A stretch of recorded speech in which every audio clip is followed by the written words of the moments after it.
To me, the sharing economy it's a new way of thinking about how we can create value. But it's about not thinking in the old way of having control over and owning resources. It's about having access to resources.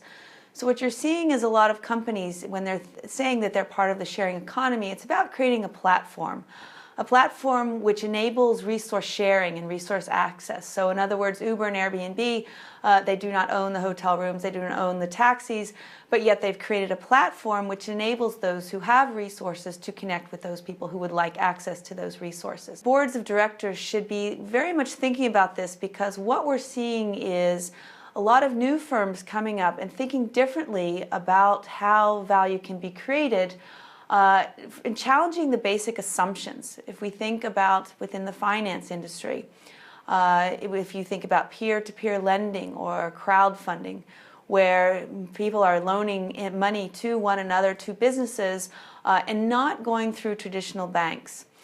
One of the ones that I like to talk a lot about is it's a company called Local Motors. It's in the United States. Now, if we think about traditional car manufacturing companies, generally speaking, they've been looking for all the functions are within the walls of the firm. So you have the car designers, you have the car manufacturers, you have the salespeople, etc. So all the functions are within the walls of the firm.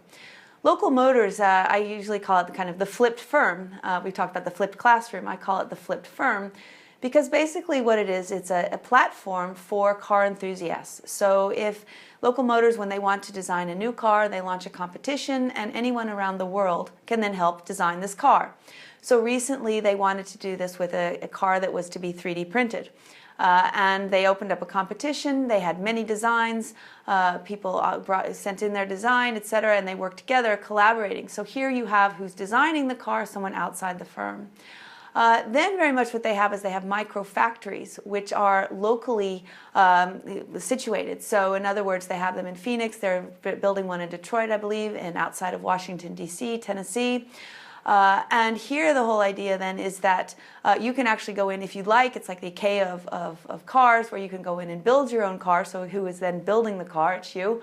And the cars are going to be 3D printed. And supposedly at the end of 2016, early 2017, we will see 3D printed cars on the road. Clearly we have to think about how the bargaining power of the one individual against the platform. This is something we talk about in our book as being very much a challenge, a threat, in a way, is that platforms such as Uber and Airbnb, as they grow so big, can create a monopoly position with perfect competition on the platform between those offering their services or products. So this is one area we need to consider, is how can we ensure kind of the bargaining power of the individuals supplying resources to these platforms. Yes, in our book we actually talk about a few different policy considerations. And I think one of the most important ones, or things to be thinking about, is how to create flexible regulation.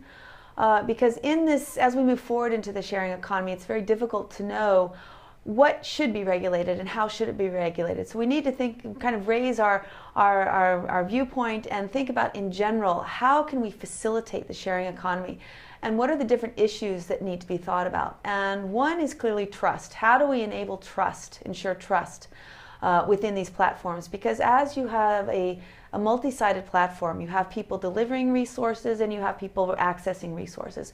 Both of these sides need to be able to understand what it is they're buying, how are they supplying, and this should be regulated in some way to make sure that that either side of the platform, or those supplying or receiving the resources, their better interests are taken care of. So I think trust is very important, transparency.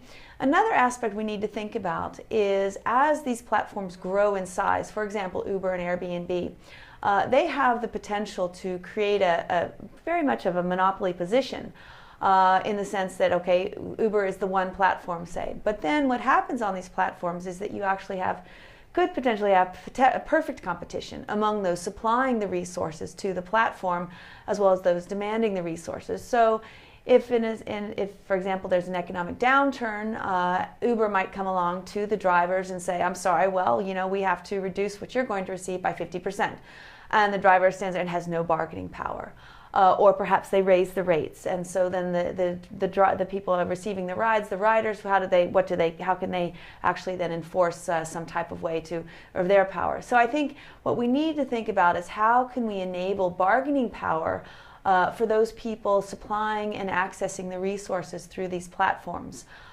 Is it through some type working with the union? Is it with some other types of regulations? And this, I think, it's very much about experimenting too, because I don't think there's any one right way, but it's about being flexible around this. So these are one area. Another area that I think we need to think about is that as the sharing economy moves along, as we say, move into driverless cars, as we move into more artificial intelligence, automation, robots, etc., a lot of these will be replacing jobs that have previously been done by people. So how can we encourage entrepreneurship? How can we encourage relearning of skills, retraining? And this, I think, is a very important area, because this is we need to be able to get those who are perhaps displaced, perhaps potentially overnight, immediately back out into the workforce and feeling that they're actually able to create a living for themselves and contributing value to society. So I think this is a big challenge. How will we think about re-educating the workforce in a quick manner?